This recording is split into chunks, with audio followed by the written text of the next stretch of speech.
human and natural resources የሚለው ዩኒታችን ነው። በዚህ ቪዲዮ የዩኒቱን ሁለተኛ ክፍል እንመማራለን ማለት ነው። እንግዲህ የዛሬው ቶፒካችን የሚሆነው 3.3 types of natural resource እንዲሁም factors affecting natural resources in Ethiopia በሚል ሁለት ቶፒኮች ዙሪያ እየተወያየን አብረን እንቆያለን ማለት ነው። ታዲያ እናንተም ለዚህ ዩቲዩብ ቻናል አዲስ ከሆናችሁ ላይክ፣ ሰብስክራይብ እንዲሁም ሼር ማድረጋችሁን እንዳትረሱ ማለት ነው። በየጊዜው የሚለቀቁ ሌሎች ቪዲዮዎች ወደ እናንተ እንዲመጡና የማስታወቂያ መልእክት እንዲደርሳችሁ ደግሞ የዶል ምልክቷን መንካታችሁን እንዳትረሱ። በተረፈ አብራችሁ ቆዩ። መልካም ቆይታ። ሶ ጋይስ የመጀመሪያው ቶፒካችን እንግዲህ ታይፕስ ኦፍ ናቹራል ሪሶርስ ነው ወይም የተፈጥሮ ሀብቶች አይነታቸው ምን ይመስላል የሚለውን ነገር የምንዳስስ ነው የሚሆነው። እዚህ ጋር እንግዲህ ኬተርሞች አሉን ነን ሪኒዌብል ሪሶርስ፣ ሪኒዌብል ፎሲል ፊውል፣ ዊንድ ኢነርጂ እና ሪፕሌስ የሚሉ ኬተርሞች አሉ ማለት ነው። እነዚህ ተርሞች እንግዲህ በእያንዳንዱ ቶፒክ ውስጥ ዲፋይን እያደረግን እየተረዳናቸው የምናልፋቸው ኬተርሞች ወይም ቁልፍ ቃላቶች ናቸው ማለት ነው። ሶ in the content renewability natural resources can be categorized into renewable and non-renewable. okay በሪኒዌቢሊቲ ወይም በታዳሽነት ኮንሰፕት ወይም ኮንተንት አንፃር ስንረዳው የተፈጥሮ ሀብት ታዳሽና የማይታደስ ተብሎ በሁለት ይከፈላል። ሪኒዌብል ኤንድ ነን ሪኒዌብል ሪሶርስ ብለን በሁለት እንከፍለዋለን ማለት ነው ጋይስ። So guys, the first one is renewable resource.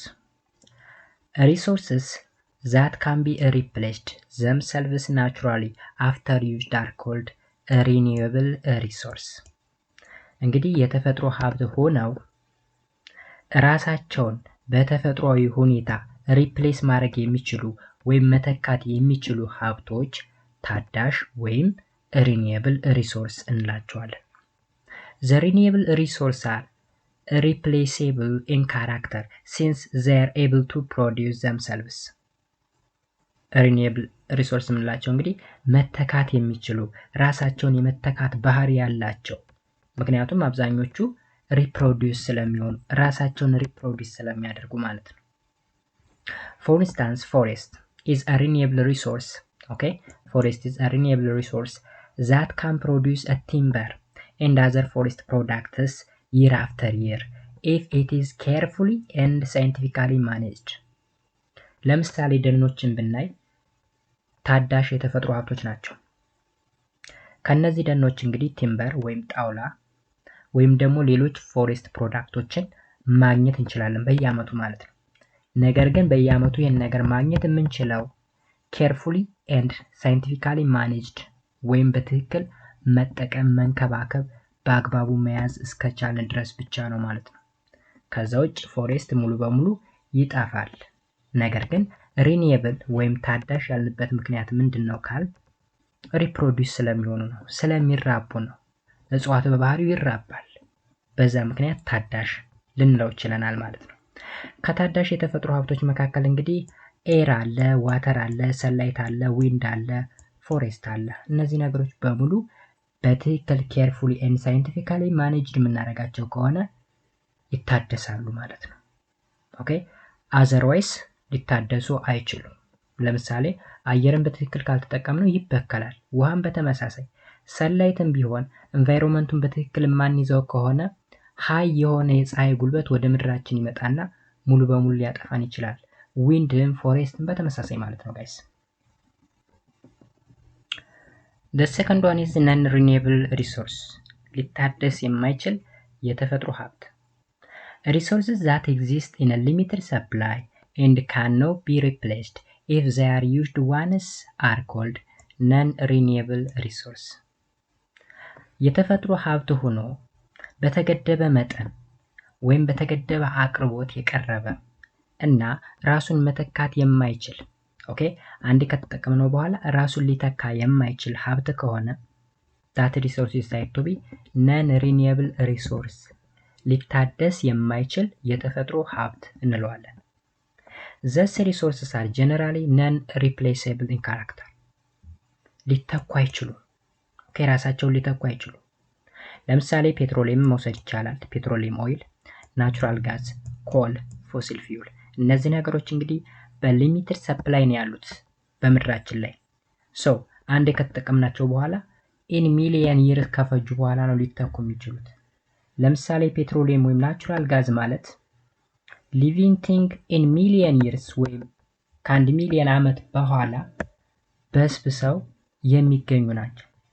ስለዚህ ዙረን ለማግኘት ወይም ሁለተኛ ዙር ለማግኘት 1 ሚሊዮን 2 ሚሊዮን ዓመት መጠበቅ መቻል አለብን ማለት ነው። አለዛ ሊተኩ አይችሉም። ኦኬ The following table shows the difference between renewable and non-renewable resource. So renewable resource እነዚህ ካራክተሮች አሉት፣ non-renewable ደግሞ እነዚህ ካራክተሮች አሉት ማለት ነው። ስለዚህ የመጀመሪያው renewable resource ስንል can be used more than once ከአንድ ጊዜ በላይ መጠቀም እንችላለን። non-renewable ከሆነ ግን can be used one time አንዴ ብቻ ነው መጠቀም የምንችለው፣ ከዛ ወዲያ ያልቃል። Again renewable unlimited amount ነው፣ non-renewable ግን limited ነው። renewable low carbon emission አለው፣ ይሄኛው ግን high relative carbon emission አለው። Again renewable resource have environmental impact whereas non-renewable ከሆነ ደግሞ have environmental impact። ሁለቶችም ምን አላቸው? environmental impact አላቸው ሁለቶች። ለምሳሌ ከሪኒየብል ስንወስድ ዊንድ ኢነርጂ፣ ሰንላይት፣ ከነን ሪኒየብል ደግሞ ናቹራል ጋዝ እና ኦፓልን መውሰድ እንችላለን ማለት ነው። እዚህ ጋር እንደምታዩት እንግዲህ ዊንድ ኢነርጂ አለ፣ ሪኒየብል ነው። ናቹራል ጋዝ እና ኮል ደግሞ እንዲሁም ኦይል ነን ሪኒየብል ናቸው። ይሄኛው ሪኒየብል ነው ከዊንድ ስለሆነ የሚገኘው። ዊንድ ደግሞ የማያልቅ ሀብት ነው፣ ሊታደስ የሚችል whereas oil natural gas እና cold ግን አንዴ ካለቀ ነው ማለት ነው። ኦኬ እዚህ ጋር እንግዲህ ዲዲ ነው የሚል ነገር አለ። ስለ ኦፓል የምታውቁት ነገር አለ? ስለ ኦፓል The meaning of the word opal comes from the Greek word opalios which means to see a change of color ቀለማት ሲቀያየሩ ማየት መቻል ማለት ነው። opalios ማለት which is connected with the way precious opal diffract ላይትን ዲፍራክት ሲያደርግ፣ ለምሳሌ በዛ እንደ ድንጋይ አይነት ነው፣ የከበረ ድንጋይ ነው። በዛ ላይ ላይት ሲያልፍ ላይቱ ዲፍራክት ይሆናል፣ ይበተናል ማለት ነው። It is a hydrated amorphous form of silica and chemically similar to quartz. Its water content may range from 3 to 20%. በውስጡ ውሃማ አማውንት አለው ከ3 እስከ 20% የሚሆን። Opal is first discovered in Ethiopia in early 1990s. የት ነው ዲስከቨር የተደረገው? ኢትዮጵያ ውስጥ። መቼ? በ1990ዎቹ ማለት ነው። Ethiopian opal is the newest variety of precious opal gemstone resourced from Wollo Amara region of the northern Ethiopia. እንግዲህ በሰሜን ኢትዮጵያ አማራ ላይ ወሎ የሚባለው ቦታ ላይ ይገኛል በብዛት ኦፓል። እንደውም በቅርብ ጊዜ ይህን ቪዲዮ እየሰራሁበት ባለበት በዚህ ሰዓት ማለት ነው ሰሞኑን ኦፓል እናወጣለን ብለው የሆኑ ልጆች አደጋ እንደደረሰባቸው ሲቆፍሩ እዛ ላይ የሆነ መረጃ እየሰማሁኝ ነበር። ስፔሻሊ ወሎ አካባቢ ላይ ኦፓል በስፋት ይገኛል ማለት ነው።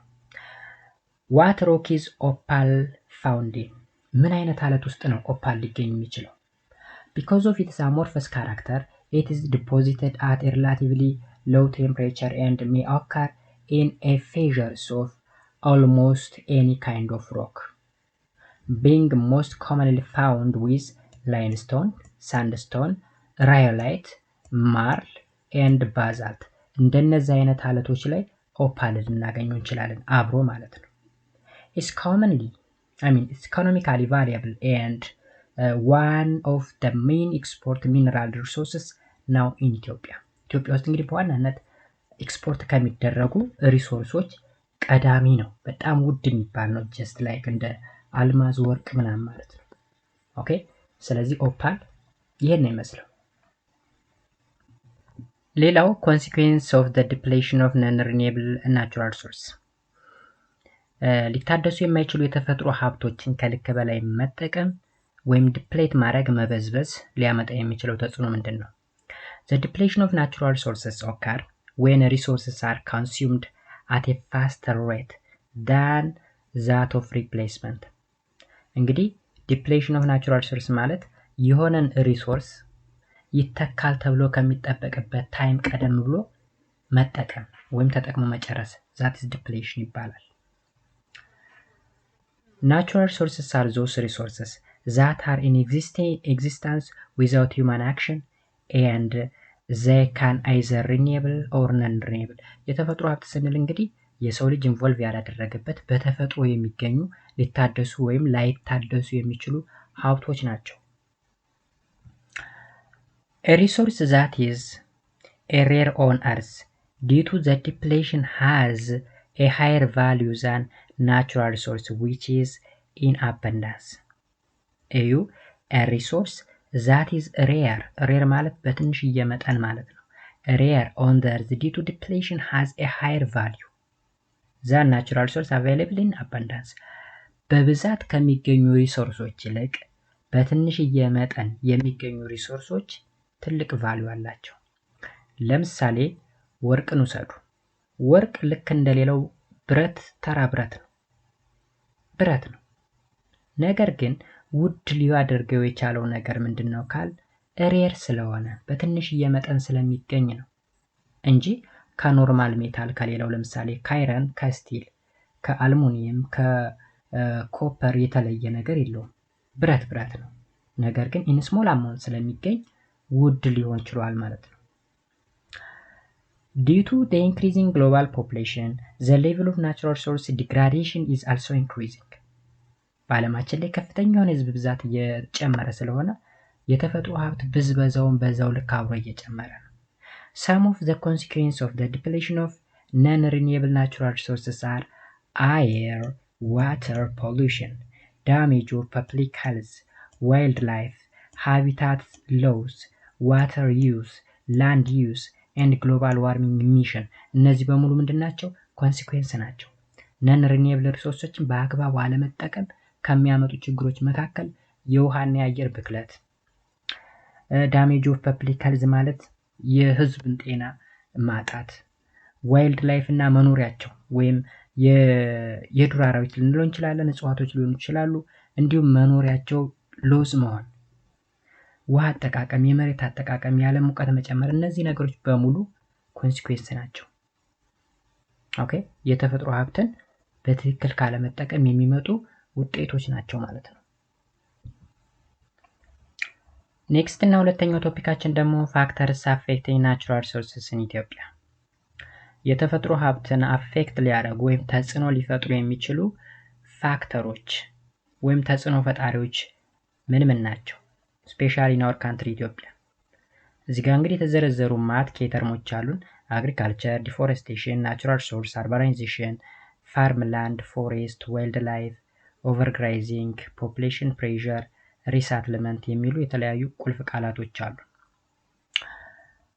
ናው ኢትዮጵያ is gifted with abundant natural resources of adequate land masses, fertile soil, favorable climate, water, wildlife, natural vegetation, variety of minerals።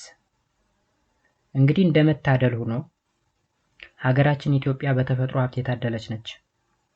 ኦኬ የመሬት አቀማመጧን ብትሉ ከፈለግን ሜዳማ፣ ከፈለግን ተራራማ፣ ከፈለግን ሸለቋማ የትኛውም የመሬት አቀማመጥ ወይም ላንድ ማስ ኢትዮጵያ ውስጥ አለ። ተራራ ከፈለግን ተራራ አለ፣ ሜዳ ከፈለግን ሜዳ አለ፣ ሸለቆ ከፈለግን ሸለቆ፣ የትኛውም ቶፖግራፊ ኢትዮጵያ ውስጥ አለ። ሶይልን እንኳን ብንወስድ በጣም በርካታ ፈርታይል ሶይል አለ። ፋቮሬብል ክላይሜት በጣም ምቹ የሆነ የአየር ንብረት ከፈለግን አለ ማለት ነው። በዛው ልክ ግን በረሃማ ቦታዎችም አሉ፣ ቀዝቃዛማ ቦታዎችም አሉ፣ እንደ ፍላጎታችን። ውሃ በሽ ነው። ዋይልድ ላይፍ ብትሉ፣ ናቹራል ቬጂቴሽን ብትሉ፣ ሚነራሎች ብትሉ ሁሉም ነገር ተሰጥቶናል። many of the resources are not properly identified, well managed and fully exploited። እነዚህ ሪሶርሶች እንግዲህ በትክክል አይደንቲፋይ አልተደረጉም ወይም አልታወቁም፣ በትክክል ማኔጅ አልተደረጉም ወይም በአግባቡ አልተያዙም፣ እንዲሁም ፉሊ ኤክስፕሎይትድ አልተደረጉም። ማለት ለምሳሌ ነዳጅ ሀብት አለን ብንል የነዳጅ ሀብት አውጥተን ያለ አግባብ ስንጠቀም አንታይም። ሪሶርሱ እንዳለ ነው፣ በቃ መሬቱ ድንግል ነው፣ ምንም ነገር ያልተነካ ማለት ነው። In Ethiopia, natural resources are under the influence of various interconnected factors. እንግዲህ ኢትዮጵያ ውስጥ ሪሶርሶች ተጽዕኖ የሚደርስባቸው የተለያዩ ምክንያቶች አሉ። ከነዚህ መካከል ፖፑሌሽን ፕሬሸር፣ ፖፑሌሽን ፕሬሸር፣ አግሪካልቸራል ኤክስፓንሽን፣ ሪሰትልመንት ኤንድ ራፒድ አርባናይዜሽን እነዚህ ይጠቀሳሉ። እነዚህ የተፈጥሮ ሀብቶቻችንን ተጽዕኖ የሚፈጥሩ ፋክተሮች ናቸው። የመጀመሪያውን እንኳ ብናይ ፖፑሌሽን ፕሬሸር።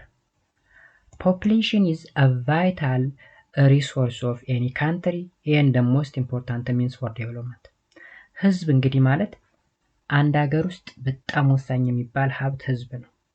እናም ለዛች ሀገር እድገትም እጅግ በጣም ጠቃሚ ነው ማለት ነው። But it is also the major factor for the natural resource degradation. ልክ በዛው ልክ ማለት ነው የተፈጥሮ ሀብትንም የሚበዘብዘው ይሄ ፖፑሌሽን ነው ወይም ይሄ ህዝብ የሚባለው ነው።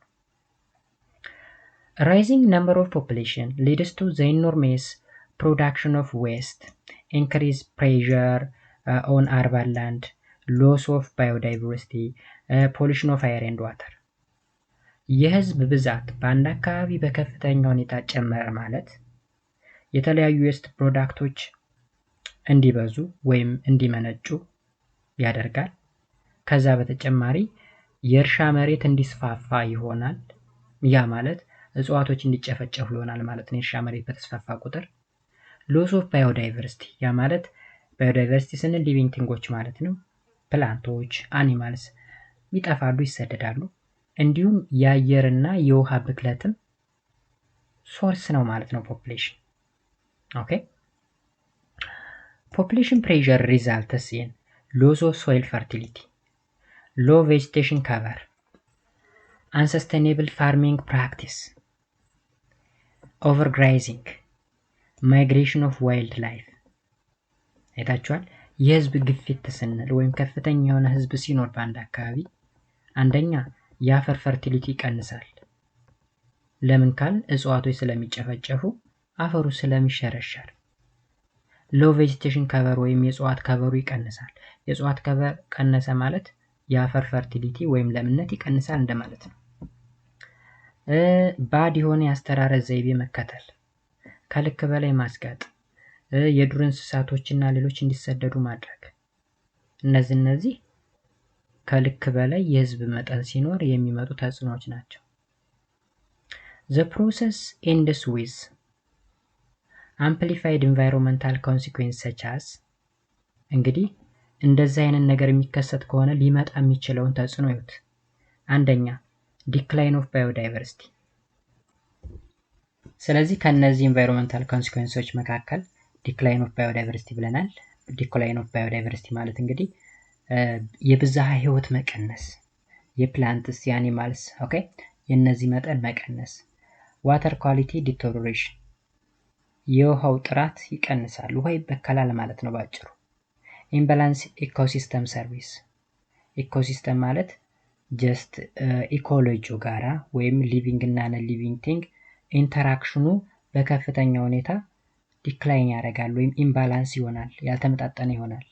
ሌላው ኦከራንስ ኦፍ ናቹራል ሃዛርድ፣ የተለያዩ የተፈጥሮ አደጋዎች መከሰት፣ የመሬት መንቀጥቀጥ ሊሆን ይችላል፣ እሳተ ገሞራ ሊሆን ይችላል፣ የጎርፍ አደጋ ሊሆን ይችላል፣ ሱናሚ ምናምን የምንላቸው ነገሮች በሙሉ ይከሰታሉ ማለት ነው። ሌላው ዳይቨርስ ሶሾ ኢኮኖሚክ ፕሮብለም፣ ከፍተኛ የሆነ የማህበራዊ ኢኮኖሚያዊ ችግር እንዲፈጠር ያደርጋል። ከዛ በተጨማሪ ፖቨርቲ፣ ፋሚን እና ስታርቬሽን፣ ያ ማለት ድህነት ይከሰታል። ድህነት አለ ማለት ደግሞ ፋሚን እና ስታርቬሽን ሁለቱም ረሃብ ማለት ነው። ስለዚህ ለዚህ ችግር ያዳርገናል ማለት ነው። ማን? ፖፑሌሽን ፕሬሸር። ሁለተኛው ደግሞ ሪሳትልመንት ነው። ሪሳትልመንት ማለት ምን ማለት ነው? Resettlement is a process of moving a group of people to a new place or settlement to live in። እንግዲህ ሪሳትልመንት ማለት ከአንድ ቦታ ወይም ከሆነ ቀየ ተነስተው ወደ ሌላ ቀየ ወይም ወደ ሌላ መኖሪያ ሰዎችን እንዲሰደዱ ማድረግ ወይም እንዲኖሩ ማድረግ that is resettlement ይባላል። Resettlement program in Ethiopia have been considered as a viable solution to the rural community which face different problem.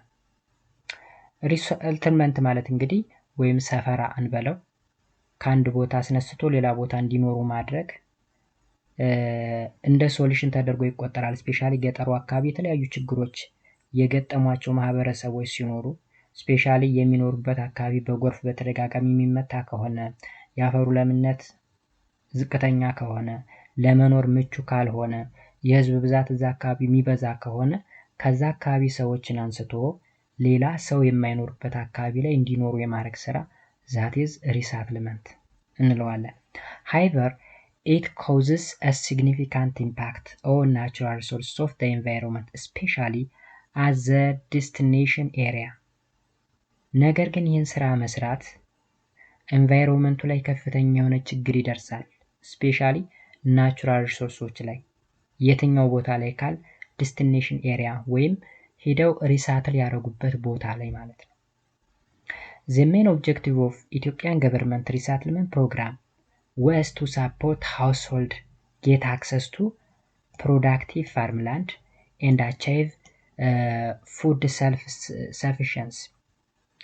የሪሳትልመንት ዋናው ዓላማው እንግዲህ ምንድነው? የተቸገሩ ሰዎች ሰፊ እርሻ መሬት እንዲያገኙ እና ራሳቸውን እንዲችሉ ስፔሻሊ ራስን መመገብ የሚችሉበት አግባብ እንዲፈጠር የማድረግ ስራ ነው። ነገር ግን እነዚህ ሰዎች አዲስ ቦታ ተሰጥቷቸው የእርሻ መሬትን ለማስፋፋት ሲሉ ብዙ ባዮዳይቨርሲቲን ዲክላይን ያደርጋሉ። ያ ማለት ደኖች ይጨፈጨፋሉ፣ ብዙ ነገሮች ይሆናሉ ማለት ነው። በዚህ ጊዜ የተፈጥሮ ሀብት ችግር ላይ ወደቀ ማለት ነው። This strategy in most cases was taking place through the clearing of natural vegetation, particularly in the area covered by the dense forest. ያልኳችሁ ነው። ሰፈራ ወይም አዲስ ሰፈራ ወይም ሰዎች ከአንድ ቦታ ተነስተው ሌላ ቦታ ሄደው ሲቀመጡ ደንስ ፎሬስት ወይም ጥቅጥቅ ያለ ደን እንዲጨፈጨፍና እንዲጠፋ የሚደረግበት ሁኔታ ይፈጠራል። ቤት ለመስራት ቦታው ይፈለጋል። ቤት ለመስራት ፎሬስት ወይም ደኑ ይፈለጋል። እርሻ ለማስፋፋት ደኑ መመንጠር መቻል አለበት። እነዚህ ነገሮች ደግሞ የናቹራል ሪሶርስን የሚመዘብሩ ነገሮች ናቸው ማለት ነው። These households are settled by clearing area which were originally covered by the forest, causing deforestation, land degradation, associated environmental problem. እንግዲህ ለነዚህ ችግሮች ያጋልጣል። ስፔሻሊ ለዲፎረስቴሽን፣ ላንድ ዲግራዴሽን እንዲሁም አሶሺየትድ ኢንቫይሮንመንታል ፕሮብለሞች እንዲከሰቱ ያደርጋል ማለት ነው። ሌላውና ሶስተኛው ደግሞ አግሪካልቸራል ኤክስፓንሽን ነው። Agricultural expansion is the conversion of non-arable land to arable land. non-arable ማለት ለእርሻ የማይውል ቦታን ለእርሻ እንዲውል ማድረግ ማለት ነው። For instance, conversion of forest lands to arable land. ለምሳሌ በጫካ የተሸፈነን ወይም በደን የተሸፈነን ቦታ ወደ እርሻ ቦታነት መቀየር እሱ agricultural expansion ወይም የግብርና መስፋፋት ማለት ነው። Agriculture is a backbone for Ethiopian economy because more than 80% of the population are engaged in agricultural activity. We know የኢትዮጵያ እንግዲህ የኢኮኖሚ መሰረቷ ግብርና ነው። because 80% የሚደርሱ የኢትዮጵያ ህዝብ በግብርና ስለሚተዳደር ማለት ነው። But today in Ethiopia, agriculture sector is to be a major cause of environmental pollution and affect natural resources.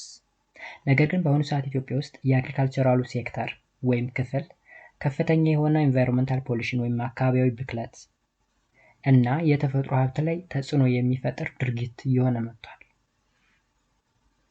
ኦኬ This impact includes the following. የመጀመሪያው ኢምፓክት እንግዲህ ዲፎረስቴሽን ነው። for expanding arable land. ያ ማለት የደን ጭፍጨፋ ለምን የእርሻ ቦታ ለማስፋፋት ሲባል። ሁለተኛ use of chemical fertilizers and pesticides easily contaminate living organisms like living organisms, soil, air and water. ሌላው ፈርታላይዘር ወይም መዳበሪያና የተባይ መድኃኒት መጠቀም አንደኛ የተለያዩ ሊቪንግ ቲንጎችን ያስወግዳል ወይም ይገላል። ሁለተኛ አፈርን አሲዳማ እንዲሆን ወይም ጥሩ እንዳይሆን ያደርጋል። ሁለተኛ አየርን ይበክላል። ሶስተኛ ውሃን ይበክላል ማለት ነው። ኦኬ The recently established large-scale horticulture and floriculture activity are extensively using chemicals. This chemical mostly leaving as a pollutant within the environment, causing adverse effect on soil, air and water quality.